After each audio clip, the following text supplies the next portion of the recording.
Greetings, fellow captains. In World of Warships, gameplay at high tiers is usually vigilant, cautious, and methodical. But if you prefer bolder actions, Shatter is what you need.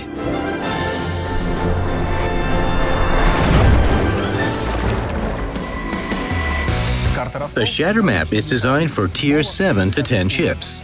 The central archipelago stretches from the east to the west, leaving large open areas in the north and the south.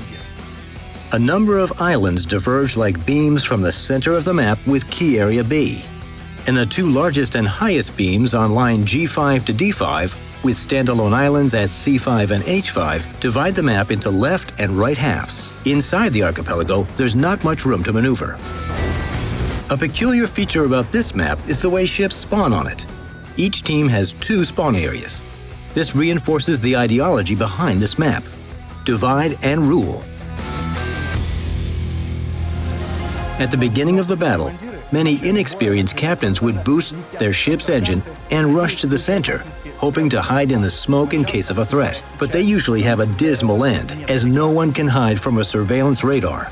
And even if fortune favors the bold and they manage to capture the area, they can hardly hold it under control without support from the flanks. One of the tactics proven in multiple battles on this map is to conduct simultaneous flank attacks, capture bases A and C, and then push enemies away to open water. The team that plays passively and tries to stay in open water usually loses. On the right flank, large islands at Key Area C conceal ship movements.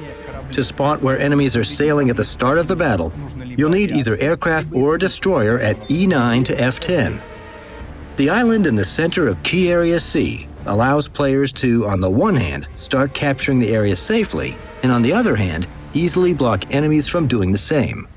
Under no circumstances should you sail around the island along Line 8 unless your team has done some reconnaissance of the area. Otherwise, there's a high chance to catch a torpedo or find yourself under concentrated fire from several ships at a time. Of course, you can outflank the enemy through the strait at E7 to F7, but that's a pretty risky move. It would be difficult to dodge torpedoes or retreat quickly if needed. The key to success on this flank is good reconnaissance and simultaneous attack from both sides of the island.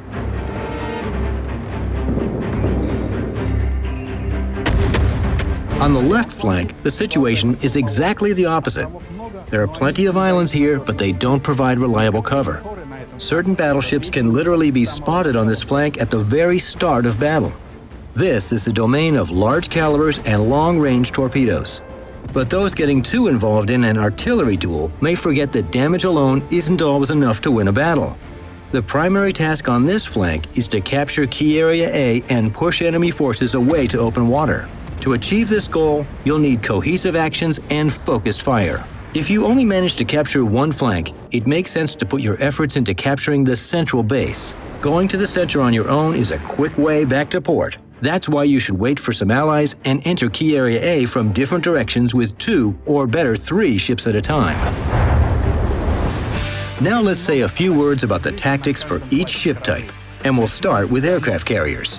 The islands at H5 and C5 look like they were created especially for them. But remember, captains, few allies will manage to come and save you in case of danger. If you attempt to fly your strike squadrons along the border of the map and sink the enemy carrier at the start of the battle, enemies will most likely detect them on the way. In addition, high-tier CVs feature powerful air defense, and the losses that squadrons sustain during an attack rarely justify the gains. Therefore, it is best to focus on conducting reconnaissance, covering allies, and attacking enemy heavy forces. For heavy ships from the right spawn point, the key lines of attack are G8 to F9 and D8 to E9. But don't forget about scouting. For the ones on the left, they are G3 to F2 and D3 to E2. On the right flank, cruisers with a surveillance radar should take position near the island at F7 to E7, so you'll be able to screen the entire base and prevent a possible breakthrough from around the island. On the left flank, they should stay at F4 to E4. Destroyers and light cruisers should focus on capturing key areas and fighting enemy destroyers. But as I've said before, do not try to capture the base without reliable fire cover. There's no doubt that coordinated teamwork is vital to succeed in World of Warships. So always keep an eye on your allies, the chat, and the minimap. And just hope all your teammates will be as smart as you are, Captains.